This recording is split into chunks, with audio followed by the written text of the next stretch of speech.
नमस्कार दोस्तों, मैं विवेक डोभाल और थिंक आईएएस ग्रुप में आप सभी का स्वागत अभिनंदन। आज हम जो बात करेंगे वो भारतीय राज्य व्यवस्था पार्ट 2, क्योंकि हम पार्ट 1 को अच्छे से देख चुके हैं और हमने जो है 1773 से लेकर के यानी कि 1773 से लेकर के हम 1786 तक अभी देख चुके हैं। और इसके बाद जो हम बात करेंगे 1786 से लेकर के और 1858 के मध्य जो जो जो एक्ट हुए थे, यानी कि ये कंपनी के अधीन जो एक्ट थे, इनके बारे हम चर्चा करेंगे। और जितने भी लोग हमारे साथ नहीं जुड़े हैं, कृपया आप सभी चैनल को सब्सक्राइब अवश्य करें, ताकि जो है आने वाली जो वीडियोज होगी, आने वाले जो नोट्स क्लास नोट्स होंगी, उनका आप सभी को लाभ पहुंच सके। तो आई होप कि आप सभी इसको सब्सक्राइब कर देंगे, चैनल को सब्सक्राइब कर देंगे और अपना लाइक और कमेंट अवश्य करें, ताकि हम सभी का और सभी बच्चों का जो है मनोबल बना रहे। राइट। तो आज हम बात करेंगे पार्ट आपका 1786 का अधिनियम जो होगा उसके बारे में बात करेंगे। वैसे हम इस चीज़ के बारे में पढ़ चुके हैं, लेकिन फिर भी कुछ पॉइंट्स के माध्यम से आपको थोड़ा रिकॉल करा दें कि 1786 का जो एक्ट था, अमेंडमेंट एक्ट अधिनियम था, इसके तहत जो है गवर्नर जनरल को विशेष परिस्थितियों में अपने परिषद के निर्णय को निरस्त करके अपने निर्णय को लागू करने का अधिकार प्रदान किया गया था। और साथ ही गवर्नर जनरल को प्रधान सेनापति की शक्तियाँ भी प्रदान की गई थी। इसका असर ये हो जाएगा कि जो गवर्नर जनरल था उसको जो है अब काउंसिल जो होती थी, परिषद जो होती थी, उसको निरस्त करने के अपने निर्णय को, इनकी वो अपना मत रख सकता था, अपने निर्णय को लागू करने का एक तो उसको अपना अधिकार प्रदान हो गया था। एक दूसरा जो हो जाएगा, गवर्नर जनरल को जो है वो प्रधान सेनापति, अर्थात जो भारत में जो सेना उस समय ब्रिटिश काल के दौरान होती थी, तो उनका सेनापति की, उनकी जो सारी सेनापति की जो शक्तियाँ होती थी, वो भी अब गवर्नर जनरल के हाथ में आ गई थी। राइट। तो क्वेश्चन इससे ये बनेगा कि जो ग्रुप सी का जो क्वेश्चन बनेगा या एसएससी में जो क्वेश्चन बनेगा, वो क्वेश्चन ऐसा बनेगा कि ऐसा वो कौन सा गवर्नर जनरल था जिसको कि दोनों अधिकार प्राप्त हुए थे। कौन सा अधिकार? एक तो अपने मत का अधिकार था, यानी कि अपने पद का जो अधिकार वो कर सकता था, वो कोई भी निर्णय ले सकता था उस समय, प्लस साथ में क्या हो जाएगा, जिसके पास प्रधान सेनापति की भी शक्तियाँ उसके पास थी। तो यह दोनों शक्तियाँ प्राप्त करने वाला जो प्रथम जो आपका गवर्नर जनरल था, वो आपका लॉर्ड कॉर्नवालिस था। राइट। अब नेक्स्ट बात करेंगे, जो हमारा आज का जो पॉइंट है, टॉपिक है, वो होगा चार्टर एक्ट 1793। इस अधिनियम के माध्यम से कंपनी के जो व्यापारिक, आप देखते चलना, व्यापारिक अधिकारों को 20 वर्षों के लिए बढ़ा दिया गया था। राइट। 20 वर्षों के लिए बढ़ा दिया गया था, मतलब इसका हो जाएगा कि ये जो कंपनियां जो थी, अब ये 1813 के बीच है ना, कि क्या हो जाएगा, ये जो कंपनियां थी वो 1813 तक इनका क्या है, कार्यकाल बढ़ा दिया गया था। राइट। जो ईस्ट इंडिया कंपनी थी, कंपनी की जो व्यापारिक अधिकार को, जो राइट्स थे उसके, उसको 20 वर्षों तो बढ़ा दिया गया था, अर्थात ये 1813 के चार्ट एक्ट में हम इसके बारे में पढ़ेंगे। राइट। नेक्स्ट, नियंत्रण मंडल के सदस्यों को भारतीय राजस्व से वेतन देने की व्यवस्था भी की गई थी। जो नियंत्रण मंडल था उसको क्या क्या, बोर्ड ऑफ कंट्रोल जो था, उसके जो सदस्य हुआ करते थे, अब उनको क्या है, भारतीय राजस्व से, यानी रेवेन्यू से अब वेतन देने की प्रावधान शुरू हो गया था। नेक्स्ट, ब्रिटिश भारतीय क्षेत्रों में लिखित विधियों के द्वारा प्रशासन की नींव रखी गई तथा सभी कानूनों व विनियमों की व्याख्या का अधिकार न्यायालय को प्रदान किया गया। गवर्नर जनरल का मद्रास तथा बम्बई प्रेसिडेंसी पर क्या हो गया था, एक का आधार जो है एक स्पष्ट कर दिया गया था। इससे क्वेश्चन क्या बनेगा, इससे क्वेश्चन ये बनेगा कि किस एक्ट के तहत कंपनी के, सबसे पहले कंपनी के कार्यकाल को 20 वर्षों तक बढ़ा दिया गया था। ये हो जाएगा 1793 के चार्ट एक्ट के द्वारा।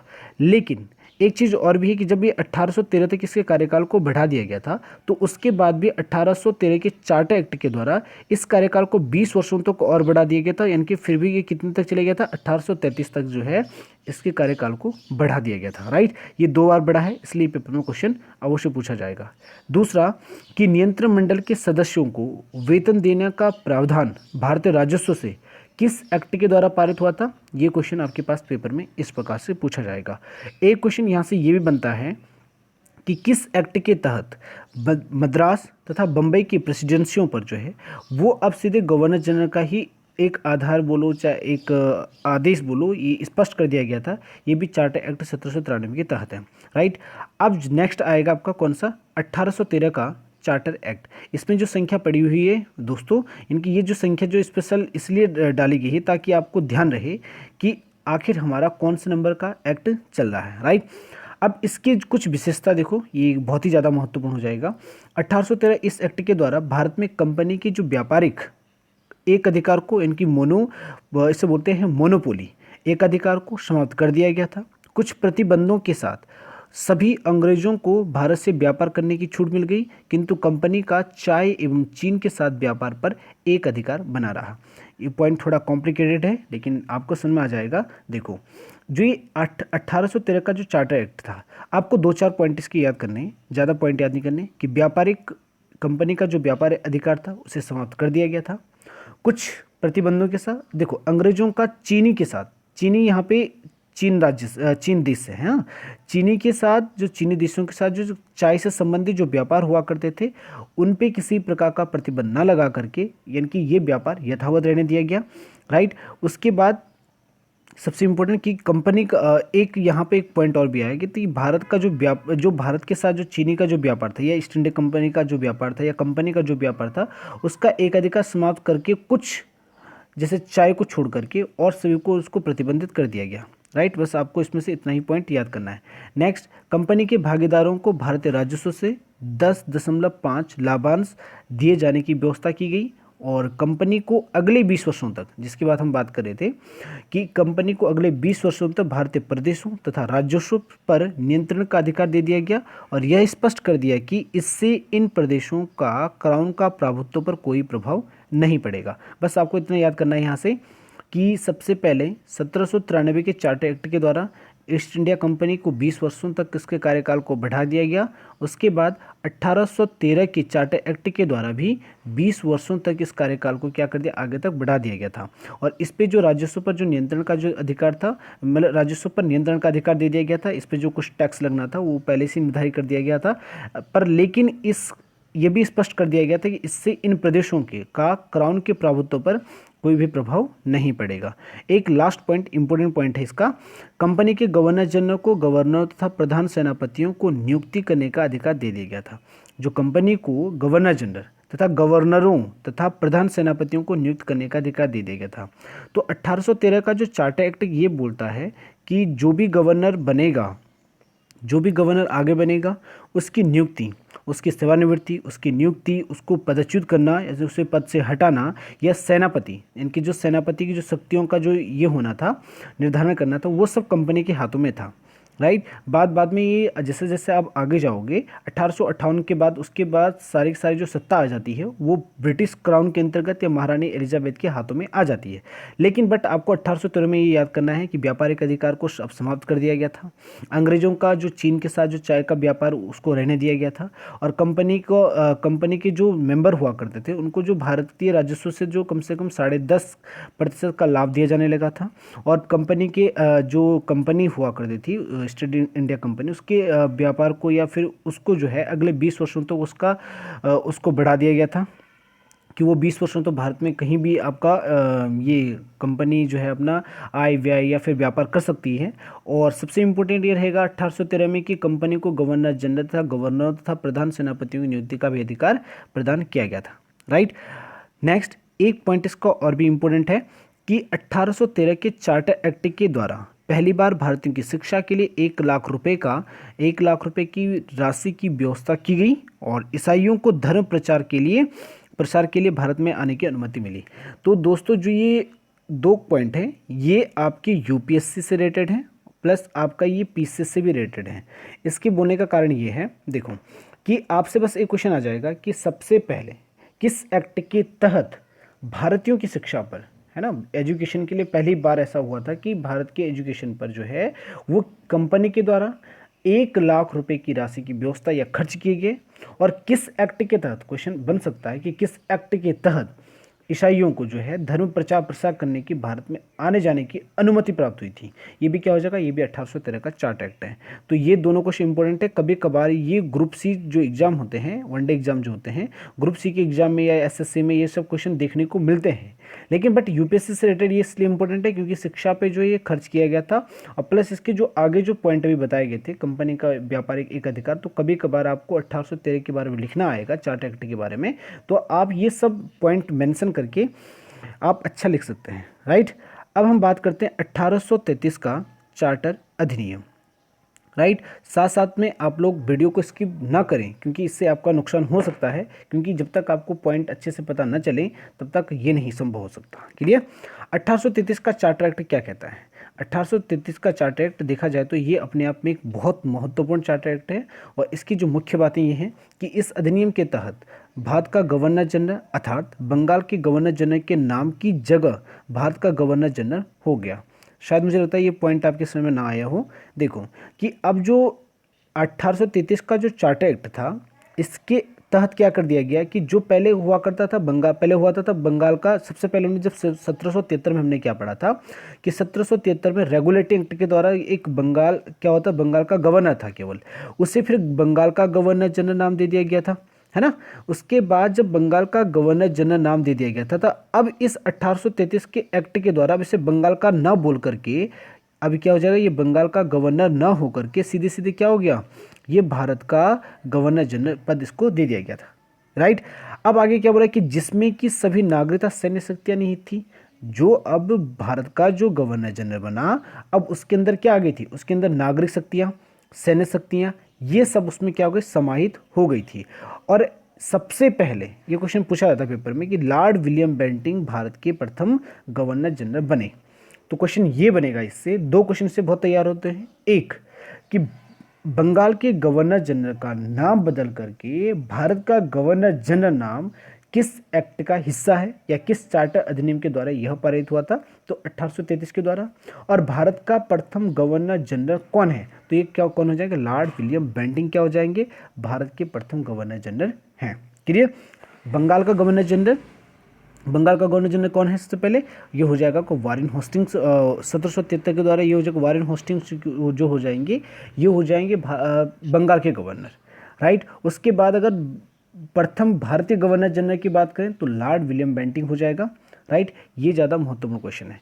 नेक्स्ट, इस अधिनियम के तहत नेक्स्ट पॉइंट कौन सा हो जाएगा, मैं आपको बताता हूँ।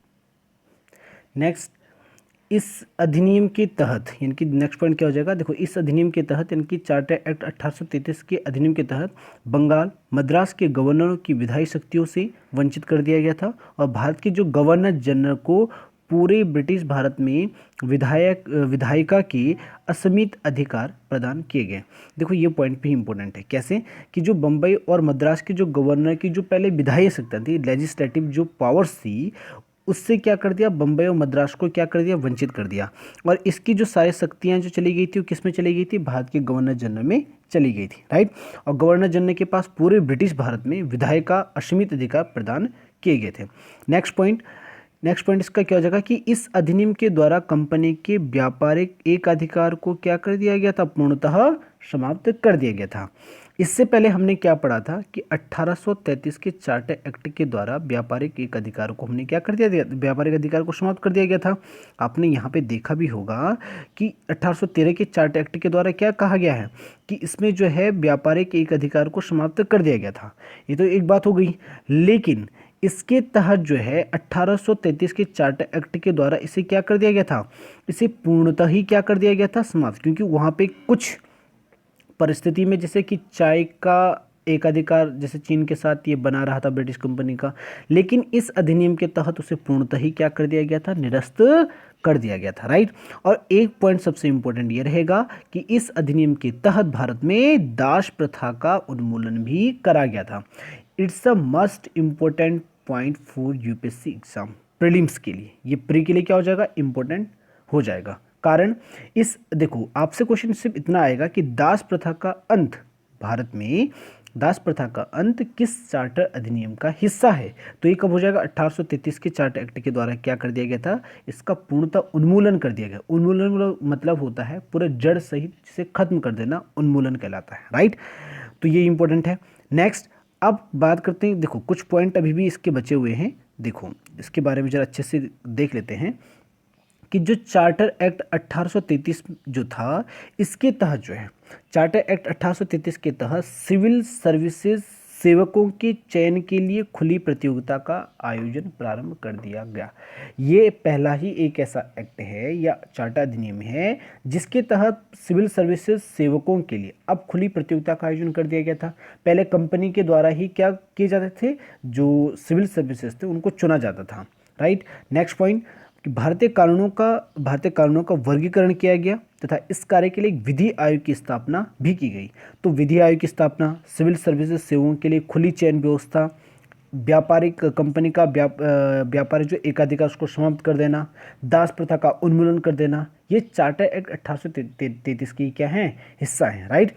और लेकिन जो ये विधि आयोग जो 1833 का जो विधि आयोग था जिसकी स्थापना की गई थी, ये लॉर्ड मेकाले की अध्यक्षता में जो है इसकी स्थापना की गई थी, है ना। इस विधि आयोग की स्थापना की गई थी। और ये कब की घटना है, 1834 में प्रथम विधि आयोग की स्थापना की गई थी। और इसमें जो कुल मिलाकर 4 या 5 सदस्य थे और ये कुल मिलाकर के 1834 में जब इसकी स्थापना थी तो 1843 तक जाते जाते इसने पूर्णतः से क्या कर दिया था, दास प्रथा का उन्मूलन करवाने में इसने असीम भूमिका निभाई थी, राइट। और लास्ट पॉइंट कौन सा होगा कि विधिक परामर्श हेतु गवर्नर जनरल की परिषद में विधि सदस्य के रूप में चौथे सदस्यों को भी शामिल कर दिया। पहले 3 सदस्य हुआ करते थे, अब 4 सदस्य शामिल हुए, राइट। तो इसके जो पॉइंट इंपोर्टेंट कौन कौन से थे आपको बता दूं मैं आपको। इसका एक पॉइंट कौन सा था देख लीजिए। सबसे पहले कि कंपनी का व्यापारिक क्या हो जाएगा, कंपनी का व्यापारिक जो एक अधिकार था, है ना, एक अधिकार को समाप्त कर दिया गया, दास प्रथा का उन्मूलन करा दिया गया, राइट। विधि आयोग की स्थापना की गई थी और सिविल सेवकों के लिए जो है वो सिविल सेवकों के चयन के लिए खुली व्यवस्था प्रारंभ कर दी। तो कंपनी का व्यापार अधिकार हो जाएगा, राइट। उधर से आपका दास प्रथा का उन्मूलन हो जाएगा और जैसे विधि आयोग का निर्माण हो जाएगा और सिविल सर्विसेज के लिए क्या है, खुली चयन प्रक्रिया प्रारंभ कर दी गई थी। ये इसके 4 इंपॉर्टेंट पॉइंट हैं, आपको उनको याद करना है, राइट। अब हम बात करते हैं कि चार्टर एक्ट जो आपका 1853 में क्या क्या है। 1793 से लेकर के 1853 के दौरान ब्रिटिश संसद के द्वारा पारित किए गए चार्टर अधिनियम की श्रृंखला में यह अंतिम चार्टर अधिनियम था। संवैधानिक दृष्टि से अगर देखा जाए तो संवैधानिक दृष्टि से यह महत्वपूर्ण एक्ट है। कौन सा वाला, 1853 वाला। इसके प्रथम बिंदु जो हो जाएंगे, इस अधिनियम के द्वारा गवर्नर जनरल की परिषद के विधायी कार्यों को प्रशासनिक कार्यों से पृथक करने की व्यवस्था की गई और विधि निर्माण हेतु भारत के लिए अलग 12 सदस्यीय विधान परिषद की स्थापना की गई और विभिन्न क्षेत्रों एवं प्रांतों के प्रतिनिधियों का इसका सदस्य बना करके सर्वप्रथम क्षेत्रीय प्रतिनिधित्व का सिद्धांत लागू किया गया और परिषद की इस शाखा ने छोटी सी संसद की तरह कार्य करना प्रारंभ करा। इसके मैं कुछ पॉइंट बता देता हूँ आपको जो पेपर में आ सकते हैं। पहला पॉइंट, जो विधायी कार्यों और प्रशासनिक कार्यों को क्या कर दिया गया था, गवर्नर जनरल की परिषद के द्वारा उसे बिल्कुल पृथक कर दिया गया था कि विधायी लेजिस्लेटिव अलग होगा और एडमिनिस्ट्रेशन जो वर्क होंगे वो दोनों अलग होंगे। और विधि निर्माण के लिए जो विधि की जो व्यवस्था की गई थी, विधि आयोग की स्थापना की गई, तो उसके लिए 12 सदस्य जो विधान परिषद की स्थापना की गई थी, मतलब जो विधि आयोग में होंगे वो क्या होंगे, ऑल इंडियन लेजिस्लेटिव काउंसिल की जो स्थापना की गई थी जिसमें कि 12 सदस्य होंगे। और इन सदस्यों का जो चुनाव होगा वो क्षेत्रों या प्रांतों की प्रतिनिधित्व के द्वारा इसका क्या होगा, चुनाव होगा। और परिषद की जो ये शाखा जो विधि आयोग की विधि निर्माण के लिए जो एक स्पेशल जो विधान परिषद का जो गठन किया गया था, उसने जो है एक छोटी सी पार्लियामेंट, इनकी छोटी सी संसद की तरह क्या कार्य करना प्रारंभ किया। एक पॉइंट इसका काफ़ी ज़्यादा महत्वपूर्ण है ये वाला कि गवर्नर जनरल की परिषद में जो 6 नए सदस्यों में से 4 का चुनाव बंगाल से, मद्रास से, बम्बई से और आगरा की स्थानीय प्रांतीय सरकारों के द्वारा किया जाता था। इसका कारण ये कि यहाँ का जो जनसंख्या का जो औसत था वो लगभग अन्य की अपेक्षा क्या था, अधिक था, राइट। नेक्स्ट पॉइंट इसका देख लेते हैं। विधि बनाने के लिए गवर्नरों की अनुमति लेना आवश्यक हो गया था और ऐसी विधियों पर गवर्नर अपनी वीटो का प्रयोग कर सकता था। वीटो का अर्थ यहाँ पे क्या हो जाए कि मैं ना करता हूँ या मैं इस बात से असहमत हूँ, राइट। वीटो का अर्थ ये होता है कि मैं निषेध करता हूँ इस बात का, राइट। तो जो विधि बनने वाली थी या जो विधि बनाने वाले थे उसमें क्या होता है, गवर्नर की अनुमति बहुत आवश्यक थी और वो गवर्नर जो है, जो वर्तमान समय में गवर्नर रहा करता था, वो इस चीज़ के लिए मना कर सकता था, राइट। इस अधिनियम की जो मुख्य बातें देख लीजिएगा, इसकी मुख्य बातें कि बंगाल के प्रशासनिक कार्यों के लिए एक पृथक लेफ्टिनेंट गवर्नर की नियुक्ति की गई और विधि सदस्य के गवर्नर जनरल की परिषद का पूर्ण सदस्य बना दिया गया था और कंपनी के महत्वपूर्ण पदों पर नियुक्ति के लिए सीधी भर्ती के स्थान पर प्रतियोगी परीक्षाओं का आधार बनाया गया। ये इसलिए इंपॉर्टेंट पॉइंट भी रहेगा। देखो, पहला पॉइंट कि प्रशासनिक कार्यों के लिए अब जो बंगाल के जो प्रशासनिक का एडमिनिस्ट्रेशन जो वर्क होते थे उनके लिए एक स्पेशल लेफ्टिनेंट गवर्नर की नियुक्ति की गई, एक पॉइंट। और विधि सदस्य जो होता है वो गवर्नर जनरल की जो परिषद थी उसका पूर्ण सदस्य भी बना दिया गया था। और सबसे इम्पोर्टेंट तो यही है इसमें से कि सबसे पहले जो है वो अब कंपनी के पदों के लिए, कंपनी के जो मुख्य पद हुआ करते थे या कंपनी के सदस्य बनने हेतु सीधे आप मान के चलो कि सीधी भर्ती की जगह प्रतियोगी परीक्षाओं को एक आधार बना दिया गया था, जिसमें क्या होता था, समान रूप से सभी लोगों के साथ एक व्यवहार किया जाता था। राइट। अब इसके बाद भारत शासन अधिनियम 1858, इट्स अ मस्ट इम्पोर्टेंट। इसमें क्या होगा कि इस अधिनियम के तहत भारत का शासन सीधे महारानी विक्टोरिया के हाथ में चला गया था और गवर्नर जनरल का नाम बदल करके भारत का वायसराय कर दिया गया था। ये यहाँ का इंपॉर्टेंट पॉइंट है। राइट। उसके बाद भारत में ब्रिटिश ताज का प्रत्यक्ष निधि बन गया था। जो वायसराय हुआ करता था उसे ब्रिटिश ताज का क्या कर दिया गया, प्रत्यक्ष प्रतिनिधि बना दिया गया और लॉर्ड कैनिंग ही भारत के प्रथम वायसराय बने। ये इसका इंपॉर्टेंट पॉइंट है। क्लियर। इस अधिनियम के तहत भारत से नियंत्रण बोर्ड और निदेशक कोर्ट को समाप्त करके द्वैत शासन प्रणाली का भी अंत कर दिया गया था। ये इसका इंपॉर्टेंट पॉइंट है। और एक नए पद भारत का राज्य सचिव इनके secretary of state of India का सृजन किया गया, जिसमें भारतीय प्रशासन पर संपूर्ण नियंत्रण की शक्ति निहित थी। यह सचिव ब्रिटिश कैबिनेट का सदस्य था जो ब्रिटिश संसद के प्रति उत्तरदायी था। राइट। ये इसका इंपॉर्टेंट पॉइंट है। इसमें से 2-3 इंपॉर्टेंट पॉइंट मैं आपको बता देता हूँ पहले ही कि सबसे पहले जो जगह कि किस भारत शासन किस अधिनियम के तहत जो है वो सारी संपूर्ण शक्तियाँ ब्रिटिश क्राउन के हाथ में चली गई थी, तो इनके 1858 के एक्ट के द्वारा। दूसरा पॉइंट इसमें इंपॉर्टेंट ये रहेगा कि अब जो है गवर्नर जनरल का नाम बदल करके वायसराय कर दिया गया और सबसे पहले वायसराय बनने वाले जो प्रथम जो ये थे वो लॉर्ड कैनिंग थे। और इसे हम क्या बोलते, इसे अंतिम गवर्नर जनरल भी कह सकते हैं क्योंकि इससे पहले भारत का गवर्नर जनरल पद हुआ करता था, लेकिन लॉर्ड कैनिंग उसके बाद क्या बने, प्रथम वायसराय बने, अब वायसराय कहा जाने लगा था। तीसरा पॉइंट इसमें यह रहेगा कि इसके तहत जो निर्देशक बोर्ड हुआ करता था, निर्देशक कोर्ट जो हुआ करता था, नियंत्रण बोर्ड और निर्देशक कोर्ट जो हुआ करता था उसको समाप्त करके अब द्वैत शासन प्रणाली को भी अंत कर दिया गया था और भारत में एक नए पद का सृजन हुआ था जिसका नाम भारत राज्य सचिव था और जिसमें कि भारतीय प्रशासन की संपूर्ण शक्तियां अब इसमें निहित हो गई थी। और सचिव ब्रिटिश कैबिनेट का जो ये सचिव हुआ करता था वो ब्रिटिश कैबिनेट का सदस्य हुआ करता था जो कि ब्रिटिश संसद के प्रति भी क्या था, उत्तरदायी रहता था। राइट। अब इसका एक दो पॉइंट और भी इंपॉर्टेंट है कि भारत सचिव के लिए उसकी सहायता हेतु 15 सदस्यीय भारतीय परिषद की स्थापना की गई थी और इस परिषद में जो 8 सदस्य ब्रिटिश तथा 7 सदस्य कंपनी के निदेशक मंडल के द्वारा नियुक्त किए जाते थे। और इस एक्ट के तहत 1858 के एक्ट के तहत जो है मुगल सम्राट पद का अंत भी हो गया था। और 1 नवंबर को ये पेपर में पिछली बार नहीं बोल सकता मैं, लेकिन सीधे मैं आपको लेके चलूँ 1996 और 1997 के यूपीएससी एग्जाम में ये सब क्वेश्चन पूछा गया था कि किसको जो है भारतीय शिक्षित नागरिकों या वर्ग का अधिकारों का मैग्ना कार्टा कहा जाता है। राइट। ये क्वेश्चन बहुत इंपॉर्टेंट है कि 1 नवंबर 1858 को महारानी एलिजाबेथ की घोषणा को क्या है, भारतीय शिक्षित वर्ग ने अपने अधिकारों का मैग्ना कार्टा कहा। तो ये दोस्तों काफ़ी ज़्यादा महत्वपूर्ण क्वेश्चन थे और आई होप कि आपके समझ में आया होगा। मैं आप सभी को बताना चाहूँगा कि थिंक आईएएस ग्रुप की ओर से जो व्हाट्सएप ग्रुप है उसके माध्यम से आप सभी को क्लास नोट्स प्रोवाइड किए जाते हैं। तो जो भी व्यक्ति, जो भी स्टूडेंट इसको लेना चाहेगा उसके लिए जो कोर्स फीस रहेगी वो ओनली ऑन 500 रुपीज़ है। और आपको पता होना चाहिए कि हमारे साथ जो है अभी वर्तमान समय 2018 से लेकर 2019 तक जो है वो 2018 के दौर से लेकर के 2020 तक मान के चलो अभी तक 2000 एस्पिरेंट हमारे ग्रुप में ऐड हैं और प्लस जो है 100+ जो है 2018 से 19 में अलग अलग विभिन्न एग्जामों में सिलेक्टेड स्टूडेंट हैं और काफ़ी ज़्यादा स्टूडेंट तो वो भी हैं जो हमारे व्हाट्सएप ग्रुप में जो कि पहले ऑलरेडी किसी न किसी विभाग में हैं। तो आप सभी से बस यही आग्रह रहेगा कि जिसको भी ये पैकेज लेना है कृपया करके वो अवश्य दिए गए नीचे नंबर पे कॉल कर सकते हैं, राइट, या व्हाट्सएप मैसेज कर सकते हैं। कि आई होप कि वीडियो पसंद आप सभी को आई हो। तो आप सभी से यही अनुरोध रहेगा कि कृपया वीडियो को ज़्यादा से ज़्यादा शेयर करें, लाइक करें, बेल आइकन को जरूर प्रेस करें, कमेंट करें, राइट।